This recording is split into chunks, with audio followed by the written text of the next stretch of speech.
Hello, I'm Bernie Hayes. Today's guest is Linda Nance of the Annie Malone Historical Society. Today on The Bernie Hayes Show.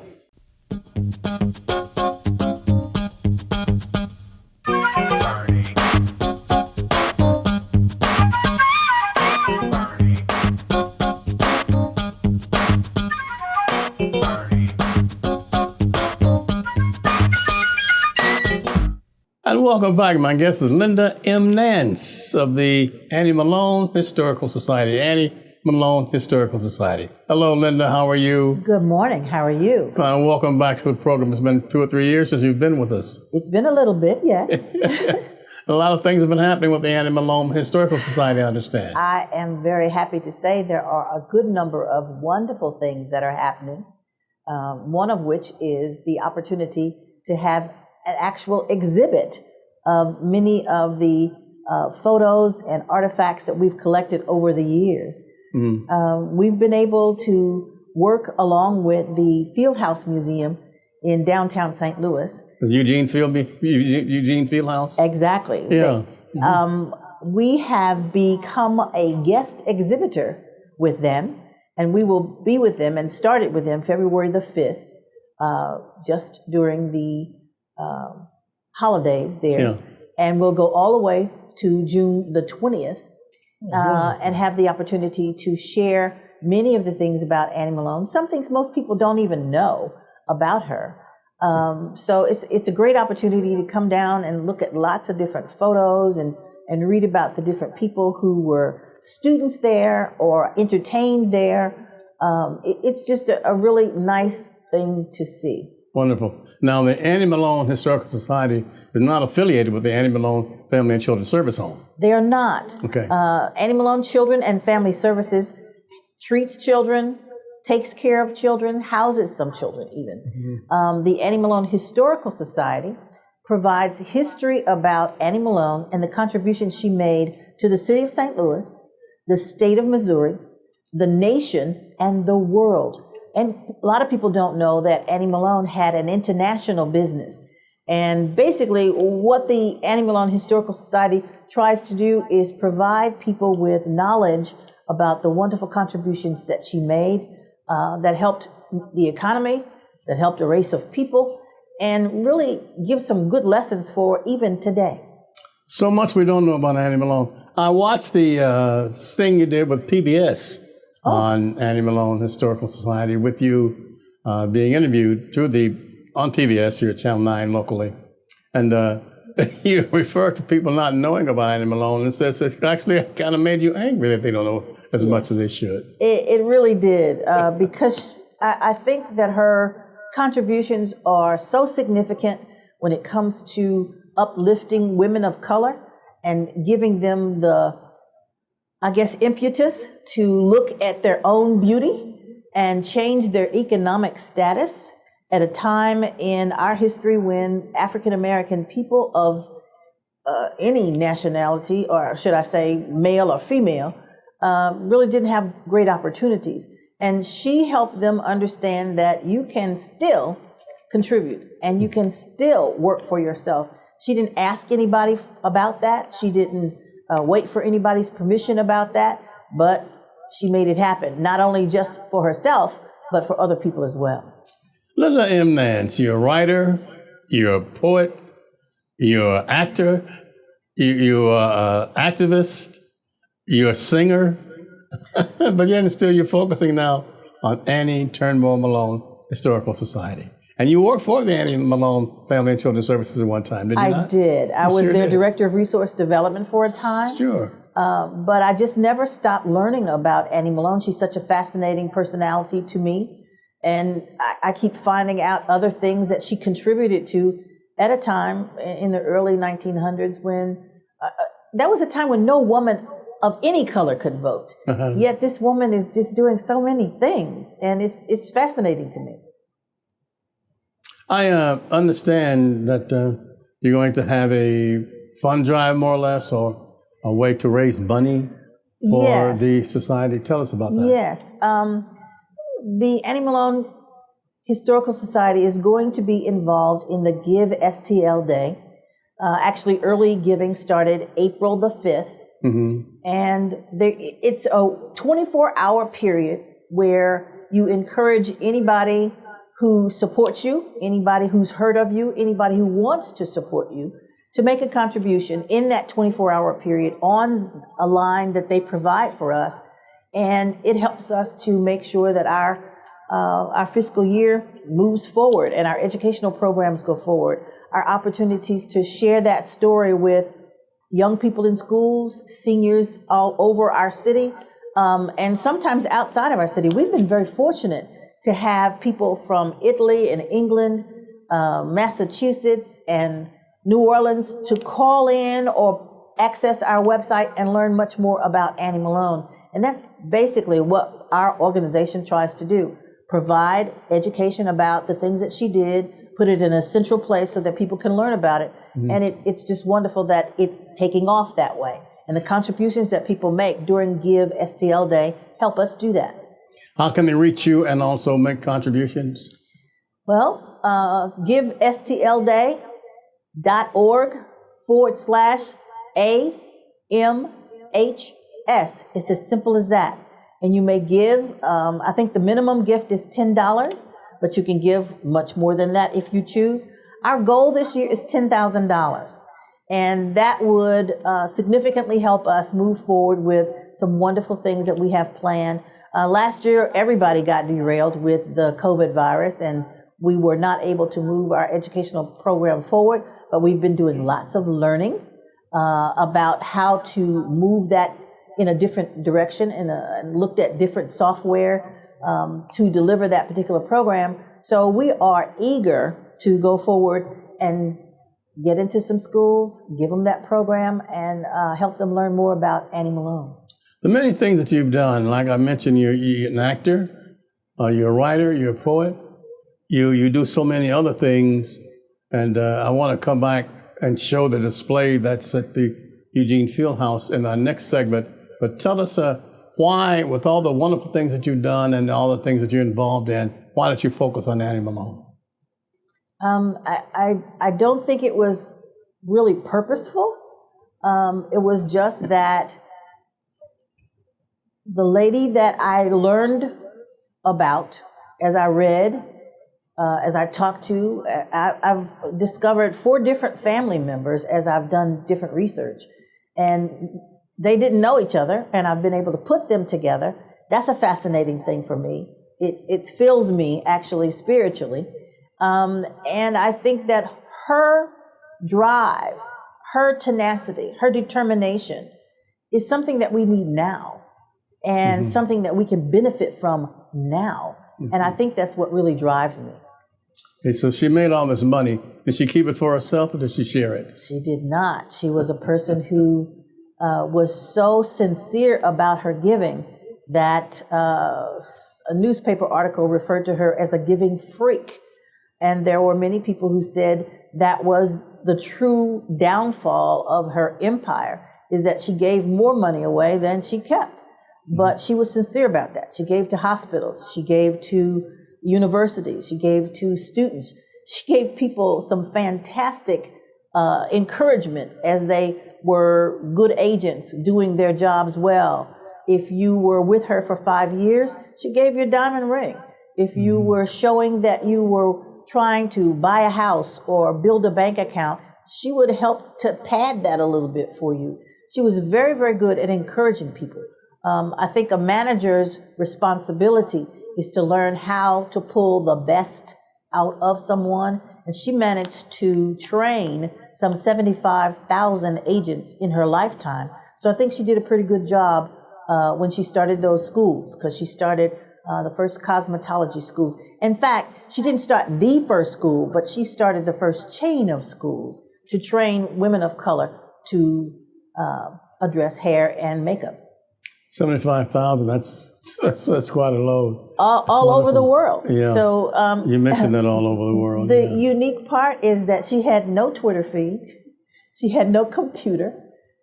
She had no Palm Pilot in order to do all those things. And I just think it's fascinating for a woman in the early 1900s to do that. Linda Nance is my guest. She's the president and co-founder, actually, the founder of the Annie Malone Historical Society. And we're going to come back and show some displays that are at the Eugene Fieldhouse for Annie Malone from the Historical Society. But in the meantime, we're at the 2428 Woodson Road in Overland, Missouri, 63114. Reverend Larry Rice is trying to open a 1411 Locust Street location for a daycare for those who may need to come in and take baths for the homeless and downtrodden, to wash their clothes and get hygienic items and even get shots. So we'll be right back with Linda Nance after this. Will you help New Life Evangelistic Center get back into 1411 Locust Street? Your tax-deductible gifts are urgently needed at this particular time, and there's many different ways that we're working to get back in that facility. One of the ways is to continue to inform the community through the Bernie Hayes Show and other programs. And if you haven't supported the Bernie Hayes Show and the work of New Life Evangelistic Center, please do it now. It's urgently needed. Your gifts are deeply appreciated. So many homeless people are waiting to get back into 1411 Locust, and so many others need the direct help that New Life is trying to provide at this time, but is facing some real financial needs. And that's why your gift is very, very important. And to express our thankfulness for all of you that are sharing your gifts, we want to send you this special Bernie Hayes cup. It's my wife's favorite drinking cup. She loves to drink out of this cup, and this is actually the only coffee cup she wants to use is the Bernie Hayes cup. There's something very special about this cup, and we'll send it to each one of you that share a gift of $25 or more with the New Life Evangelistic Center and ask for your Bernie Hayes cup. It's P.O. Box 473, St. Louis, Missouri, that's 63166. Your gift will not only help us get back into the 1411 Locust building, but will help our first responders that are on the streets, the first responders that we have out there day after day, night after night. It will help keep our women and children in our safe houses, continue to keep our training programs open, our worldwide mission work, whether it's in India, Haiti, Africa, so many different things the New Life Evangelistic Center is doing. In addition to NLEC-TV, tell your family and friends about it. Put it on your phone. Put on your get that phone app on all your friends' phones so that they can all see the Bernie Hayes Show, or go to 24.2. It's your prayers and gifts that make all of this possible. I thank God for those of you who continue to pray for the reopening of 1411 Locust and the work of New Life Evangelistic Center. There's so many obstacles we're facing as we try to help the homeless, but we're going to continue to give it to God. We're going to continue to pray. We're going to continue to work, but we need you to partner with us. So again, it's New Life Evangelistic Center, P.O. Box 473, St. Louis, Missouri, that's 63166. I thank God for each one of you that are praying, caring, and sharing. And welcome back. My guest is Linda M. Nance. She's the president and founder, actually, of the Annie Malone Historical Society. And Ms. Nance, before we move along any further, how can we reach you and how can people access you or the society? Well, they can reach us by going to our website, which is www.anniemalonehistoricalsociety.org. You can reach me by telephone, 314-229-0808, or by email, which is anniemalonehistory@att.net. And I think that will get you to me in some kind of way, because on our website, there is a page where you can send us a detailed description of a question you have or a desire you have. Mm-hmm. And you will answer the phone and return calls? Yes, I do. Okay. How did you get the display in the Eugene Fieldhouse downtown? Well, it was rather interesting. I took part in a drive-by Santa book giveaway one Saturday morning in early December, and had a wonderful time giving books to children to support the author that was there. And it was at the Eugene Fieldhouse. And I went into the Fieldhouse and enjoyed the exhibits that were there. And that was that. But then I had an epiphany and thought, I wonder if the people there ever have guest exhibitors. So I called and I talked to the assistant director there, and she let me know that they do have exhibits, but they'd never had a guest exhibitor. So I would have to talk with the executive director. And when I did so, I shared with her my desire to go beyond what we are right now. The Annie Malone Historical Society is a website-only presence right now. We don't have a building. And we wanted to show people what the significance of a building would be by putting together an exhibit of all the things we had collected. So I asked, would we have that possibility to do that? We had quite a number of things we wanted to be able to display. And she thought it over. She talked to some other board members and let me know, yes, it's a go. So we had an opportunity to bring into the field house space all the artifacts, the pictures, the information that we were collecting. And what you'll see here is a picture of the Poro College building and many of the rooms inside of it.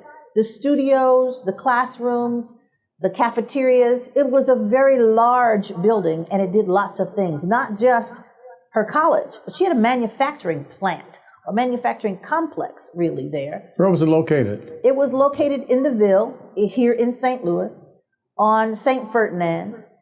And it was not just her school and manufacturing plant. It was something, a jewel really in the community, because it had space for people to have meetings, to come in and have their hair done, to come in and have their shoes shine. There were, come to theaters. She had many cotillions and recitals and provided lots of space for the general public to come. It was very interesting to me that she was a patron of the arts, and lots of people don't know that. Wow. She entertained people like Marian Anderson, long before Marian Anderson became a huge public figure.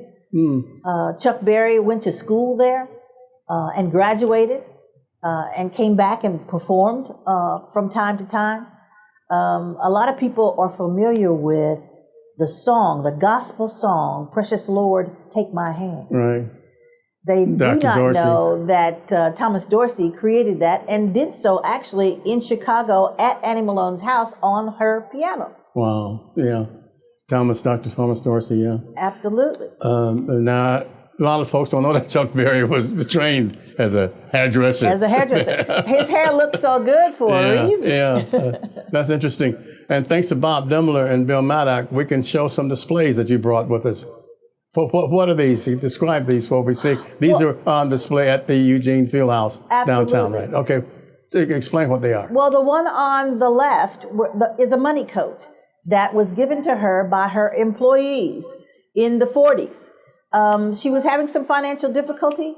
This was a lady who had millions of dollars at different points in her life and was having great financial difficulty, needing to pay the federal government back taxes. And they gave her a coat of $1 bills. This is not the original coat, but there are pictures just above it that show it. But I did create that so people could get a real good idea of what it looked like. Oh, wonderful. In the center photo, I am very proud to say, is a lady who went to Poro College and graduated in 1960. In 2020, she became 100 years old. And you see her there next to her graduation picture at the museum. And I am just so proud that she came to our special gathering to dedicate that space and ask for God's protection of all that we wanted to do there, the spirit of positive thinking and moving forward. That's the name of the exhibit. We have to speed up a little bit. We got to speed up just a little bit. We're going to run just a little bit behind. Okay. Tell us about the next photo. And then the last picture is one where we are displaying lots of things in the display case there because she was an honorary member of Zeta Phi Beta. She got a master's degree, an honorary master's degree from Howard University, from Kittrell College. Wow. Others congratulating her on her economic prowess. She had some really good marketing strategies that helped her make millions of dollars and teach other people how to do the same.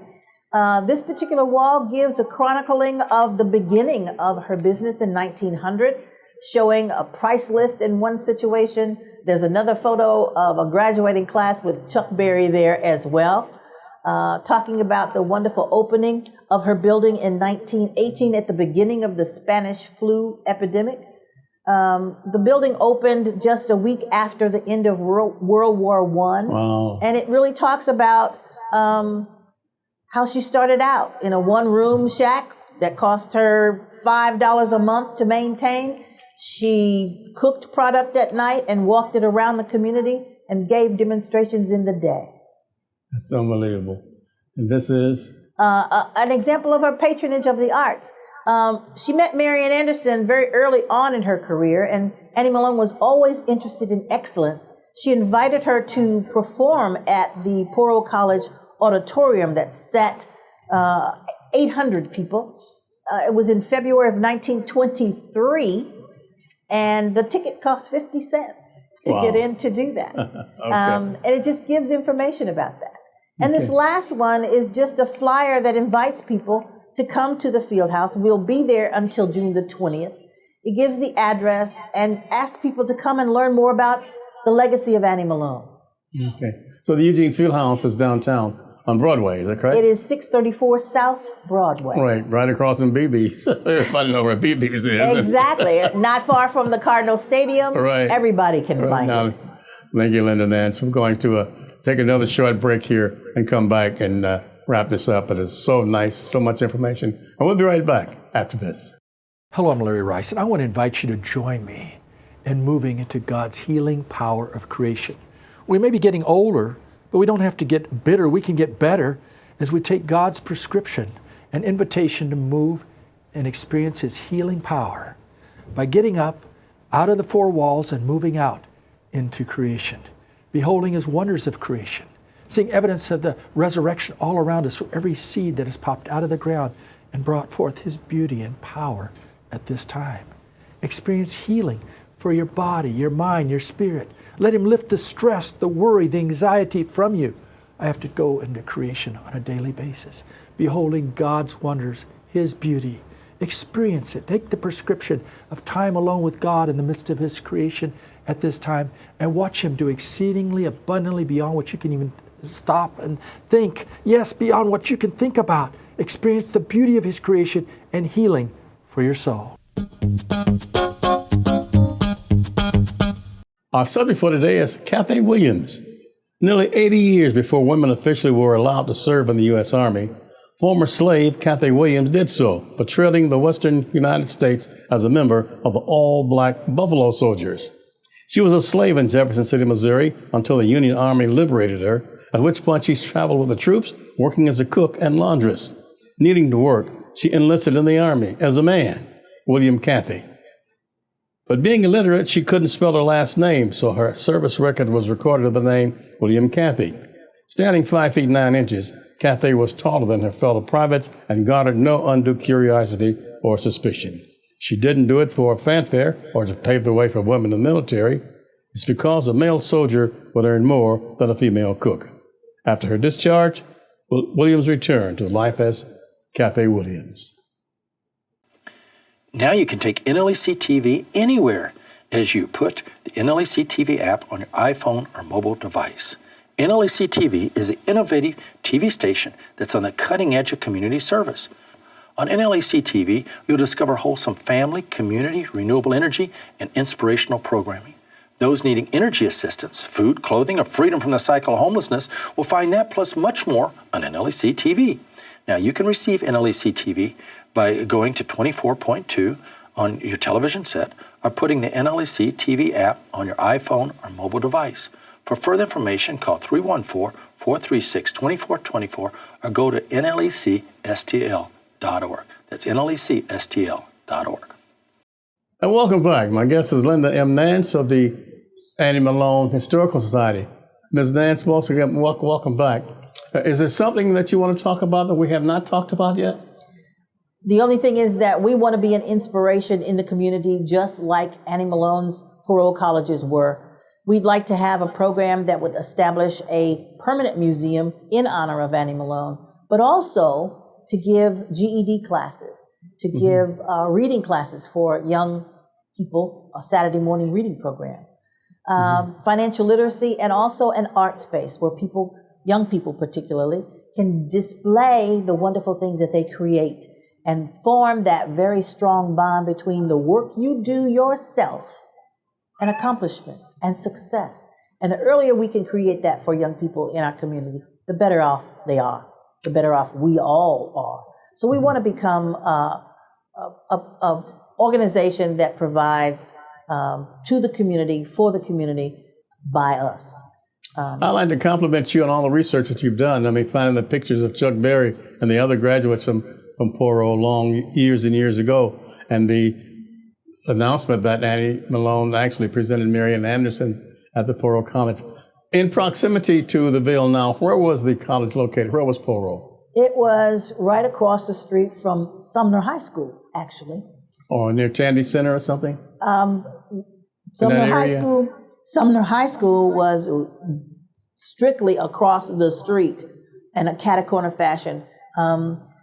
There is right now in the space that used to be Poro College, St. James Senior Citizen Building. Okay, sure, right and there. The church, St. James, is on the opposite corner. So wow. She located it there because she wanted to have a higher education offering in that space where there was elementary schools, middle schools, high school, and she wanted the college right there so that people of color could do the very same thing that other people did. They were shut out of so many things. Sure. So Annie Malone wanted to be a part of offering those things. Mm-hmm. She offered her time and talent to the Annie Malone Children's Home all of her life. She donated the first $10,000 for the property there that still stands today. And she was a very large part of the Ville. Okay. So once again, how can we reach you and how can we join the society and donate to the society? 314-229-0808 is the phone number. Our website is www.anniemalonehistoricalsociety.org. You can reach us on PayPal, Cash App. There are lots of different ways to give, and you can also contribute on our very big 24-hour giving day, May the 6th, at givestld.org/AMHS. Are you on Facebook or Twitter or any other social media? We are on Facebook. We are on Twitter. You can find us, and we want you to be able to find us. And our hope is that we can maximize all the electronic things we have that Annie Malone did not have and support this effort. And the display at the Eugene Fieldhouse will go on until when? June the 20th. And we'd love anybody and everybody to come down. The museum is open Wednesdays through Saturdays from 10 a.m. to 4. On Sundays from noon to 4.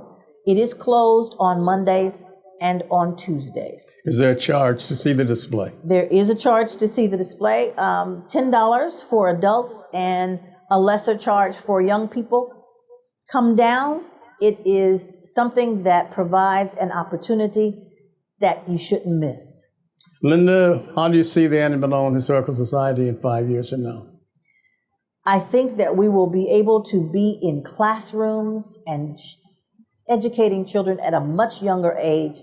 The younger you can become confident and successful, the prouder, the more successful you can be as an adult or as a teenager. And I think learning about this story can give people not just confidence, but hope. Linda, Nance, I can't tell you how much I appreciate you so much. Thanks so much for taking time during this pandemic to come by and visit with us at the New Life Evangelistic Center. I'm Bernie Hayes, Linda Nance. Thank you. Good luck with the Annie Malone Historical Society. Thank you. And each of you, thank you for watching. Have a great day.